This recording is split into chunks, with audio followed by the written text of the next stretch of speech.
प्रभु तेरी वाणी जीवन की रोटी, नयनों की ज्योति, अंधेरा मिटाती।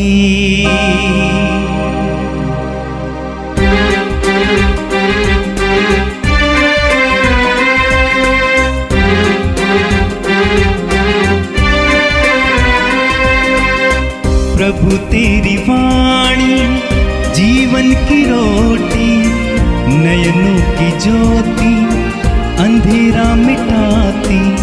प्रभु तेरी वाणी जीवन की रोटी, नयनों की ज्योति, अंधेरा मिटाती। वाणी वाणी वाणी वाणी वाणी पवित्र है, शाश्वत है, जीवन का मन्ना है। 20 अक्टूबर मंगलवार। पहला पाठ एफेसियों के नाम संत पौलुस का पत्र, अध्याय 2, पद संख्याएं 12 से 22 तक।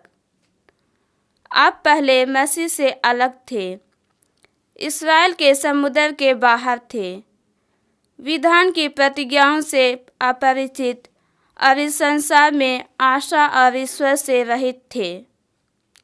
आप लोग पहले दूर थे, किंतु यीशु मसीह से संयुक्त होकर आप मसीह के रक्त द्वारा निकट आ गए हैं, क्योंकि वही हमारी शांति है। उन्होंने यहूदियों और गैर यहूदियों को एक कर दिया है। दोनों में जो शत्रुता की दीवार थी, उसे उन्होंने गिरा दिया और अपनी मृत्यु द्वारा विधि निषेधों की संहिता की रद्द कर दिया। इस प्रकार उन्होंने यहूदियों तथा गैर यहूदियों को अपने से मिलाकर एक नई मानवता की सृष्टि की और शांति स्थापित की है। उन्होंने क्रूस द्वारा दोनों का एक ही शरीर में ईश्वर के साथ मेल कराया है और इस प्रकार शत्रुता को नष्ट कर दिया है। तब उन्होंने आकर दोनों को शांति का संदेश सुनाया। आप लोग को जो दूर थे और उन लोगों को जो निकट थे, क्योंकि उनके द्वारा हम दोनों एक ही आत्मा से प्रेरित होकर पिता के पास पहुंच सकते हैं। आप लोग परदेशी अथवा प्रवासी नहीं रहे, बल्कि संतों के सहनागरिक तथा ईश्वर के घराने के सदस्य बन गए हैं। आप लोगों का निर्माण उस भवन के रूप में हुआ है जो प्रेरितों तथा नबियों की नींव पर खड़ा है और जिसका कोने का पत्थर स्वयं मसीह हैं। उन्हीं के द्वारा समस्त भवन संगठित होकर प्रभु के लिए पवित्र मंदिर का रूप धारण कर रहा है। उन्हीं के द्वारा आप लोग भी इस भवन में जोड़ दिए जाते हैं, जिससे आप ईश्वर के लिए एक आध्यात्मिक निवास बन जाएं। यह प्रभु की वाणी है। संत लूकस के अनुसार पवित्र सुसमाचार, अध्याय 12, वाक्य 35 से 38 तक।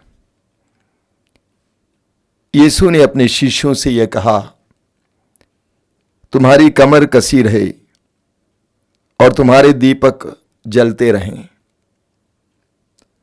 तुम उन लोगों के सदृश बन जाओ जो अपने स्वामी की राह देखते रहते हैं कि वह बारात से कब लौटेगा, ताकि जब स्वामी आकर द्वार खटखटाए तो वे तुरंत ही उसके लिए द्वार खोल दें। धन्य है वे सेवक जिन्हें स्वामी आने पर जागता हुआ पाएगा। मैं तुमसे कह देता हूं, वो अपनी कमर कसेगा, उन्हें भोजन के लिए बैठाएगा और एक एक को खाना परोसेगा। और धन्य है वे सेवक जिन्हें स्वामी रात के दूसरे या तीसरे पहर आने पर उसी प्रकार जागता हुआ पाएगा। यह प्रभु का दिव्य सुसमाचार है। क्रिस्त प्रभु की जय। मेरे प्रिय भाई और बहनों, इन दिनों हम पहले पाठ में एफेसियों के पत्र से पाठ सुन रहे हैं। वास्तव में संत पौलुस एफेसियों के पत्र में हमारे विश्वासी होने की गरिमा के बारे में बार बार दोहराते हैं, हमारी मसीहत के बारे में बार बार दोहराते हैं। वो हमें समझाते हैं कि हमारी बुलाहट कितनी महान है और हम कहां से कहां आ गए हैं। अक्सर हम लोगों से पूछेंगे तो वे कहते हैं कि मैं फलाने चर्च का हूं, या मैं फलाने आश्रम से जुड़ा हूं, या मैं फलाने पैरिश का हूं, फलाने पल्ली का हूं, मैं तमिल हूं, मैं बंगाली हूं, मैं यूपी का हूं। हम में से अधिकतर लोग अपने अपनी छोटी छोटी पहचान में खोए हुए हैं, बहुत छोटी पहचान। यीशु में विश्वास करने के बावजूद, विश्वासी होने के बावजूद हम छोटी छोटी पहचान में खोए हुए हैं। लेकिन आज के पहले पाठ में संत पौलुस कहते हैं कि प्रभु यीशु ने इन सारी दीवारों को तोड़ दिया है और हमें एक नई और महान पहचान दी है। संत पौलुस कहते हैं उन्होंने यहूदियों और गैर यहूदियों को एक कर दिया है। दोनों में जो शत्रुता की दीवार थी उसे उन्होंने गिरा दिया और अपनी मृत्यु द्वारा विधि निषेधों की संहिता को रद्द कर दिया। इस प्रकार उन्होंने यहूदियों तथा गैर यहूदियों को अपने से मेल कर एक नई मानवता की सृष्टि की और शांति स्थापित की है। जो प्रभु यीशु में आए हैं वे इस प्रकार की छोटी छोटी पहचानों में खो नहीं सकते। उनको एक नई पहचान मिली है। वो पहचान क्या है? ईश्वर की संतान की पहचान। यूहन्ना के सुसमाचार की अध्याय 1 उसके वाक्य 12 में पढ़ते हैं, प्रभु का वचन कहता है, जितनों ने उसे अपनाया और जो उनके नाम में विश्वास करते हैं उन सबको उसने ईश्वर की संतान होने का अधिकार दिया है। प्रभु यीशु ने हमारी छोटी छोटी पहचानों को तोड़कर, हमारे बीच में जो दीवारें थी उसको तोड़कर हमें एक नई पहचान दी है, ईश्वर की संतान की पहचान। इतना ही नहीं, देखिए संत पौलुस आगे क्या कहते हैं। संत पौलुस कहते हैं, आप लोग अब परदेशी अथवा प्रवासी नहीं रहे, बल्कि संतों के सह नागरिक तथा ईश्वर के घराने के सदस्य बन गए। जब यीशु के द्वारा हम प्रभु में आ जाते हैं, ईश्वर की संतान बनते हैं, ध्यान देना, हमें संतों की सहभागिता मिलती है। इतना ही नहीं, यीशु में विश्वास के द्वारा हमें संतों की सहभागिता मिलती है। हम एक समुदाय के सदस्य जरूर बने हुए हैं, हम विश्वासियों के समुदाय में जरूर हैं, लेकिन उससे कई गुना ज्यादा हमसे आगे जो चल पड़े, जो विश्वासी हैं, जिन्होंने वचन के अनुसार जीवन जिया है, जिन्होंने प्रभु यीशु में अनंत शांति पाई है, उन विश्वासियों की संगति हमें मिल जाती है, सहभागिता हमें मिल जाती है, उनके साथ हम सह नागरिक बनते हैं। इब्रानियों के पत्र के अध्याय 12 में संत पौलुस कहते हैं, विश्वासियों का समुदाय, पूर्णता प्राप्त आत्माएं। इसलिए हम विश्वासियों को हमेशा एक आध्यात्मिक दृष्टिकोण होना चाहिए और ये विश्वास करना है कि कई विश्वासियों की संगति हमें प्राप्त है। आपने सुना है सब संतों की स्तुति विनती। अक्सर आश्रम में कई कार्यक्रम, कई आध्यात्मिक कार्यक्रम इस स्तुति विनती से शुरू होते हैं। सभी संतों की मध्यस्थता मांगते हैं, क्योंकि हम विश्वासी अकेले नहीं हैं। हमें विश्वासियों के जो हमारी आंखों से दिखाई नहीं देते हैं, उनकी संगति प्राप्त है। संतों की संगति प्राप्त है। संत पौलुस कहते हैं आप लोग परदेशी अथवा प्रवासी नहीं रहे, बल्कि संतों के सह नागरिक और ईश्वर के घराने के सदस्य बन गए हैं। इतना ही नहीं, आगे संत पौलुस कहते हैं आप लोगों का निर्माण उस भवन के रूप में हुआ है जो प्रेरितों तथा नबियों की नींव पर खड़ा है। हमें संतों की संगति प्राप्त है, साथ ही साथ हम उस नींव पर खड़े हैं जहां पर प्रेरितों और नबियों के खून हैं, विश्वास की चट्टान है। तो हमारी बुलाहट और हमारा अस्तित्व आध्यात्मिक है। हमें आध्यात्मिक रूप से महसूस करना है और संतों की विशेष मध्यस्थता लेनी है, प्रार्थना करना है। संतों में हमारे लिए प्रार्थना कीजिए, क्योंकि उनकी हमें सहभागिता प्राप्त है। और आज के सुसमाचार में प्रभु यीशु ने हमें बहुत ही मार्मिक बातें समझाई है। प्रभु कहते हैं तुम्हारी कमर कसी रहे और तुम्हारे दीपक जलते रहें। तुम उन लोगों के सदृश बन जाओ जो अपने स्वामी की राह देखते रहते हैं कि वो बारात से कब लौटेगा, ताकि जब स्वामी आकर द्वार खटखटाए तो वे तुरंत ही उसके लिए द्वार खोल दें।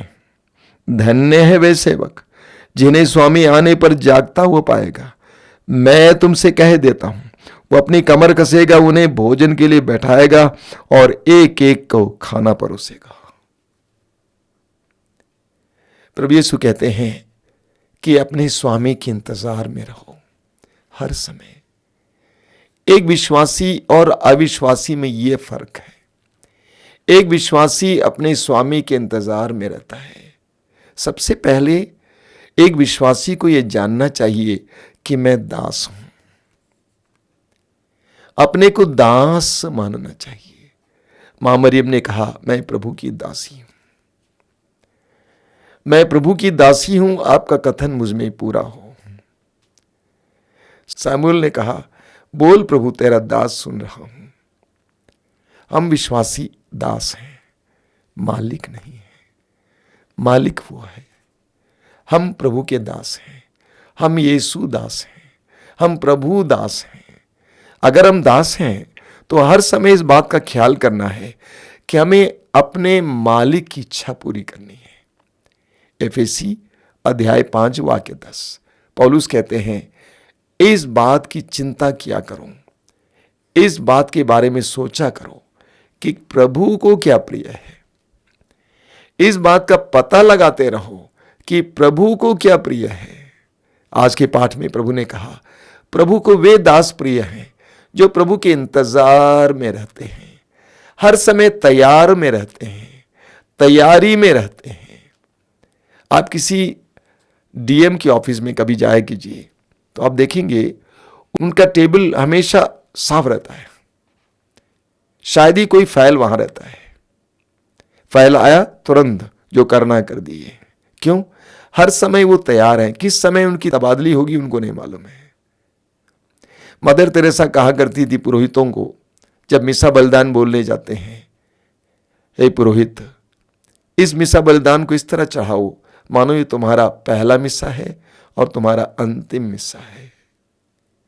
वो अपनी बहनों को बोला करती थी अपने बिस्तर को इस तरह साफ रखो कि प्रभु जब भी तुम्हें बुलाने को आए तुम तैयार रहो। एक विश्वासी को प्रभु से न केवल मांगना चाहिए बल्कि प्रभु के इंतजार में रहना चाहिए। प्रभु जब भी आए उस समय प्रभु के इंतजार में रहना चाहिए। लूकस के सुसमाचार के अध्याय 21 उसके वाक्य 34 से 36 तक कितने सुंदर वचन हैं। सावधान रहो कहीं ऐसा ना हो कि भोग विलास, नशे और इस संसार की चिंताओं से तुम्हारा मन कुंठित हो जाए और वह दिन फंदे की तरह अचानक तुम पर आ गिरे, क्योंकि वह दिन समस्त पृथ्वी के सभी निवासियों पर आ पड़ेगा। इसलिए जागते रहो और सब समय प्रार्थना करते रहो, जिससे तुम इन सब आने वाले संकटों से बचने और भरोसे के साथ मानव पुत्र के सामने खड़े होने योग्य बन जाओ। मार्कुस अध्याय 14 वाक्य 38 प्रभु यीशु ने शिष्य से कहा जागते रहो और प्रार्थना करते रहो। एक विश्वासी को अपने प्रतिदिन का जीवन जीते हुए इस सत्य को अपने सामने रखते हुए जीना चाहिए कि मैं दास हूं, मैं दासी हूं। प्रभु जब आवे, प्रभु का मैं स्वागत करने के लिए तैयार हूं। प्रभु को आने का मतलब सिर्फ मृत्यु नहीं है।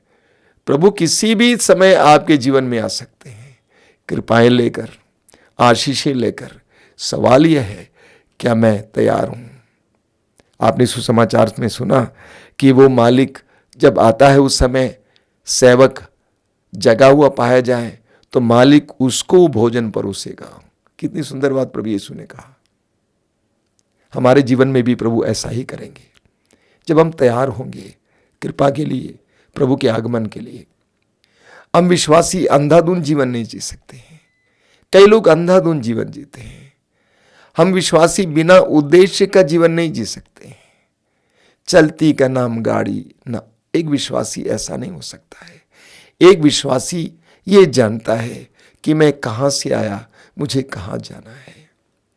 और एक सच्चा विश्वासी वहां जाने के लिए सदा तत्पर रहता है, तैयार रहता है। एक सच्चा विश्वासी इस धरती से लिपटा नहीं रहता है। धरती के हर चीज का इस्तेमाल करते हुए स्वर्ग के लायक जीवन जीता है। अपने मालिक, अपने स्वामी से मिलने लायक जीवन जीता है। बहुत गहरी बात है। आइए हम प्रार्थना करें। अपनी आंखें बंद कीजिए। प्रभु यीशु, तूने अपने पवित्र वचनों के द्वारा हमारा आह्वान किया है। तूने हमें बताया है कि हम दास हैं।